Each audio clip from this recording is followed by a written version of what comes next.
श्री शिवाय नमस्तुभ्यम हर हर महादेव जय महाकाल। कैसे हैं सब लोग। देखिए आज का जो ये वीडियो है ना आप सभी लोगों के लिए बहुत ही ज़्यादा खास और विशेष होने वाला है।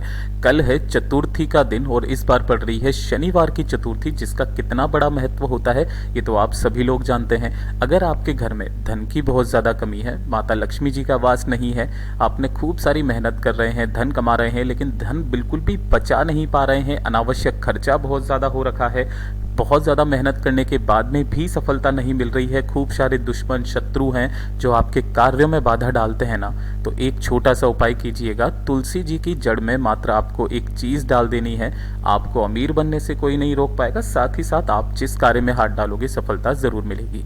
पूज्य गुरु जी की कथा से सुन करके और समझ करके पूरे उपाय को बड़े ही विस्तार से बताऊंगा, परंतु उससे पहले आप सबसे एक छोटी सी प्रार्थना कि जो लोग पहली बार आए हैं चैनल को सब्सक्राइब जरूर कीजिएगा और वीडियो को लाइक करके देवादिदेव महादेव जी का कोई सा भी प्यारा नाम कमेंट बॉक्स में लिखना मत भूलिएगा। इस पूरे वीडियो के अंदर हम लोग 3 महा उपायों के बारे में बात करेंगे जो ना सिर्फ आपकी धन की समस्या को हल करेगा, साथ ही साथ आपकी जो भी मेहनत कर रहे हो उसमें सफलता प्राप्ति के लिए और आपके दुश्मनों का नाश करने के लिए होगा। सबसे पहले बात करते हैं पहले वाले उपाय की। ध्यान से सुनना, समझते चले जाना। पहले वाले उपाय का बेनिफिट क्या है। अगर आपके घर में धन नहीं आ रहा है, व्यापार जो आपने खोला हुआ है वो अच्छे से नहीं चल रहा है, कोई मुनाफा आपको नहीं दिखाई दे रहा है, नौकरी में तरक्की नहीं हो रही है ना, कहीं से धन नहीं आ रहा है और साथ ही साथ धन की हानि बहुत ज़्यादा हो रखी है, यानी कि अनावश्यक खर्चा हो जाता है, आपको पता भी नहीं चलता कि किस तरीके से खर्चा हो रहा है, बिल्कुल बच ही नहीं पा रहा है ना, तो इस वाले उपाय को कल चतुर्थी के दिन करना मत भूलिएगा। ठीक है, देखिए कैसे करना है आपको। इसके लिए सबसे पहले आपको लेना होगा एक दीपक तैयार करना है। ध्यान रखना इस वाले उपाय में आपको जो दीपक लेना है ना वो आपको लंबी बाती का लेना है। गुरुदेव ने कहा जब भी आप धन संपदा की वृद्धि के लिए उपाय करें तो हमेशा लंबी बत्ती का उपयोग किया कीजिए, क्योंकि ये जो लंबी बत्ती होती है ना, धन संपदा हमेशा बढ़ती हुई रहनी चाहिए, इसलिए लंबी बत्ती का प्रयोग किया जाता है। ठीक है ना, और इसके अंदर भरोगे किसका, गौ माता का घी। ठीक है, तो पहला काम तो ये हो गया। दूसरा, आपको 1 लोटा शुद्ध जल लेना है अपने घर का तांबे के कलश में। इसी के अंदर आपको 1 चुटकी हल्दी मिलानी है। अब ध्यान से पूरा उपाय सुनेंगे तभी जाकर के इस वाले उपाय को कीजिएगा। 1 चुटकी हल्दी लेना, कौन सी, पिसी हुई हल्दी, और इसी वाले लोटे के अंदर डाल देना।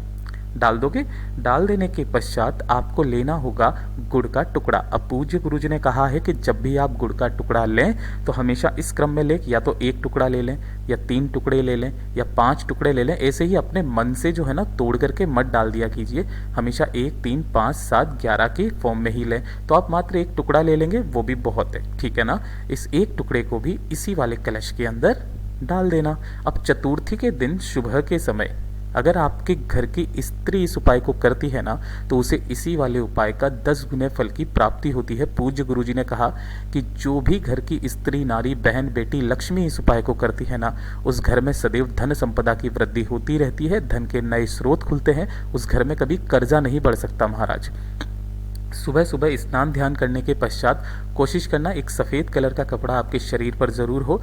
आपके आसपास या आपके घर में जो भी तुलसी जी का गमला है ना वहाँ पर जाना है आपको।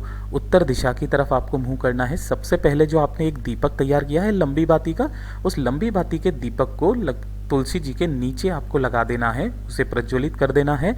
बत्ती का मुख रखना है उत्तर दिशा की तरफ।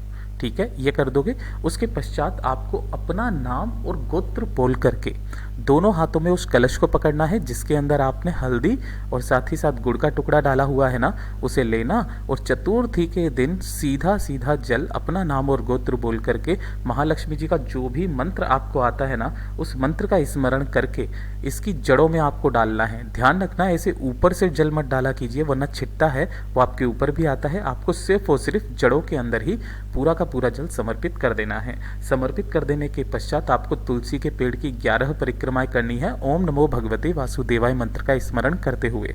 जिस घर में चतुर्थी के दिन जिस घर की स्त्री इस उपाय को करती है ना उस घर में कभी भी महाराज धन की कमी नहीं होती है, उस घर पे कभी कर्जा नहीं बढ़ सकता है, उसमें कभी भी धन की हानि नहीं होती है।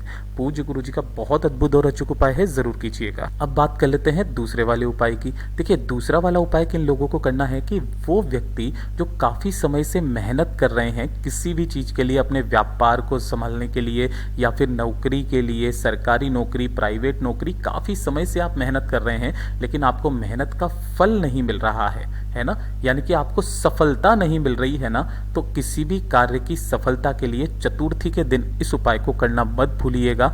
आपकी उस मेहनत का फल आपको ज़रूर प्राप्त होगा। देखिए, आपको करना क्या है, चतुर्थी के दिन सुबह के समय आपको ये काम करना है। 1 लोटा शुद्ध जल अपने घर से लेना और इसके अंदर जल भर लेना है ना, और जल लेकर के इसी के अंदर आपको डालना होगा थोड़ा सा सफ़ेद तिल। देखिए, करियर में तरक्की के लिए और साथ ही साथ सफलता प्राप्ति के लिए सफ़ेद तिल का बहुत बड़ा महत्व है महाराज। आपको 1 चुटकी सफ़ेद तिल लेना है और इन्हीं सफ़ेद तिलों को आपको इसी वाले कलश में डाल देना है जिसके अंदर आपने जल भरा था। ठीक है, अब सुबह सुबह नहाने धोने के पश्चात आपको इस कलश को तैयार करना है और इसे लेकर के अपने घर के मंदिर में जहां पर भी गणपति जी विराजमान है ना, वहां पर आपको इसे रख देना है ना, ढक करके इसे रख देना और इसके सम्मुख में एक गाय के घी का गोल बत्ती का दीपक जरूर लगा देना। लगा करके जो भी आपको गणपति जी की आराधना वगैरह करनी है ना, वो आप कर लेना। ध्यान रखना, इस दीपक के नीचे आसन जरूर लगाना किसी न किसी चीज का, गेहूं के दाने, चावल के दाने वगैरह वगैरह। इतना कर देंगे। सुबह के समय पर पूजा अर्चना करके इनसे अपनी कामना करना। कामना करने के पश्चात इस कलश को यहाँ पे ही रखे रहने देना, दीपक को जलते रहने देना। जब रात्रि का समय आएगा, यानी कि जब चंद्रमा आपके बादलों में आ जाएंगे ना, तब आपको क्या करना है कि जो आपने कलश यहाँ पर रखा हुआ था, इस कलश को आपको उठाना है और अपना नाम और गोत्र बोल करके इसी कलश को लेकर के जाना है अपने घर की छत पर, और घर की छत पर खड़े होकर के जो चंद्रमा है, उन चंद्रमा को आपको इसी वाले लोटे से क्या करना है, अर्घ देना है। किन महादेव जी के नाम से दोगे? चंद्रमौली महादेव जी के नाम से। चंद्रमौली महादेव जी के नाम से इसी लोटे से अर्घ देना। अर्घ के छींटे अगर आपके ऊपर गिरते हैं कोई दिक्कत नहीं है, आपको सिर्फ अर्घ देना है चंद्रमौली महादेव जी के नाम से, और उसके पश्चात दोनों हाथ जोड़ करके चंद्रमा से नैन मिला करके आपको अपनी कामना कह देनी है कि बहुत मेहनत करने के बाद में भी मुझे सफलता नहीं मिल रही है, प्लीज़ भगवान कुछ ऐसा कीजिए कि मेरे को मेरे मेहनत का फल मिले, मैं जिस कार्य में हाथ डालूं सफलता मिले और मुझे नौकरी भी लगे। पूज्य गुरुजी ने कहा है ज़्यादा से ज़्यादा 1 महीना आपकी जो भी काम में रुकावट आ रही है ना, वो सारी पूरी ज़रूर हो जाएगी। पूज्य गुरुजी का बहुत अद्भुत उपाय है, ज़रूर कीजिएगा। अब बात कर लेते हैं तीसरे वाले उपाय की। देखिए, तीसरा वाला उपाय किन लोगों को करना है, ध्यान से सुनना। अगर आपके बहुत ज़्यादा शत्रु हैं, है ना, बहुत सारे दुश्मन हो चुके हैं जो कि आपको बदनाम करते हैं, काफ़ी बार आपके कलीग्स वगैरह में भी होते हैं, जिस जगह आप काम करते हो, है ना, वहाँ पर भी काफ़ी सारे होते हैं जो आपके कार्यों में बाधा डालते हैं, आपको नीचा दिखाने के लिए कोशिश करते हैं, है ना, आपको बदनाम करने की कोशिश करते हैं। तो ऐसे लोगों को इनका प्रभाव शून्य करने के लिए और साथ ही साथ इनको खत्म करने के लिए चतुर्थी के दिन इस उपाय को किया जाता है। ध्यान से सुनना, शत्रुओं का प्रभाव शून्य करने के लिए और साथ ही साथ उन्हें मित्र बनाने के लिए आपको चाहिए होगा मात्र 1 पान का पत्ता। इस तरीके से 1 पान का पत्ता लेना और थोड़ा सा लेना होगी आपको हल्दी। जो हल्दी लोगे वो कौन सी लोगे, पिसी हुई हल्दी लेना, ठीक है ना। इस पिसी हुई हल्दी को लेना, थोड़ी सी लेनी होगी आपको काले तिल। कितने? 1 चुटकी काले तिल आपको लेने हैं, मात्र 1 चुटकी काले तिल ले लिया आपने, ठीक है। अब आप इस वाले उपाय को घर पर भी कर सकते हो, मंदिर में जाकर के करना चाहो मंदिर में जाकर के भी कर सकते हो, कोई दिक्कत नहीं है। आपको अपने घर पर क्या करना है, जहाँ पर भी गणपति जी का स्थान हो, मूर्ति हो, तस्वीर हो ना, सुबह सुबह या शाम के समय पर आपको करना क्या है, सबसे पहले तो आपको जो पान का पत्ता लिया है ना, उस पान के पत्ते पर आपको स्वस्तिक का निर्माण करना है। किससे? आपने जो हल्दी ली है ना, उस हल्दी से। यहाँ पर दिखाई नहीं दे रहा होगा, मैं आपको बता देता हूँ, ऐसे करके मैंने लाल से बना दिया। इस तरीके से स्वस्तिक बनाना, किस चीज़ का? हल्दी का। हल्दी का स्वस्तिक बनाने के पश्चात इसी के ऊपर आपको काले तिल जो आपने लिए हैं, उन काले तिलों को यहाँ पर रख देना और इसे लेकर के आपको उस व्यक्ति का नाम बोलना है जो कि आपके कार्य में बाधा डालता है, आपको नुकसान पहुंचाने की कोशिश करता है। उस व्यक्ति का नाम लेना और नाम लेने के पश्चात इस पत्ते को गणेश जी के सामने यहाँ पर रख देना। अगर आपको नहीं पता है कि कौन सा व्यक्ति जो है वो आपके कार्यों में बाधा डालता है, आपसे शत्रुता रखता है, तो अज्ञात व्यक्ति का स्मरण करते हुए गणेश जी के सामने इस पत्ते को रख देना। पत्ते को रख देने के पश्चात दूसरे दिन इसी वाले पत्ते को, देखो उस दिन तो कर लिया, दूसरे दिन इस पत्ते को यहाँ से उठाना और किसी भी पेड़ के नीचे जाकर के समर्पित करके आ जाना। ठीक है, अगर आप इसी वाले उपाय को कहाँ पर करते हो, शिवलिंग के पास में जाकर के करते हो, तो 1 लोटा शुद्ध जल अपने साथ लेकर के जाना। पहले बाबा पर 1 लोटा शुद्ध जल ओम नमः शिवाय श्री शिवाय नमस्तुभ्यम का स्मरण करते हुए समर्पित करना।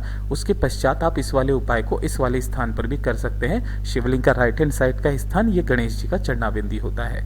जैसा पूज्य गुरु जी ने बताया वैसा आसान भाषा में आपको बताने का संपूर्ण प्रयास किया। वीडियो अगर पसंद आया हो तो लाइक जरूर करना, साथ ही साथ चैनल को सब्सक्राइब जरूर कीजिएगा। मैं आपसे मिलता हूँ अगले वीडियो में, तब तक के लिए ओम नमः शिवाय, जय महाकाल।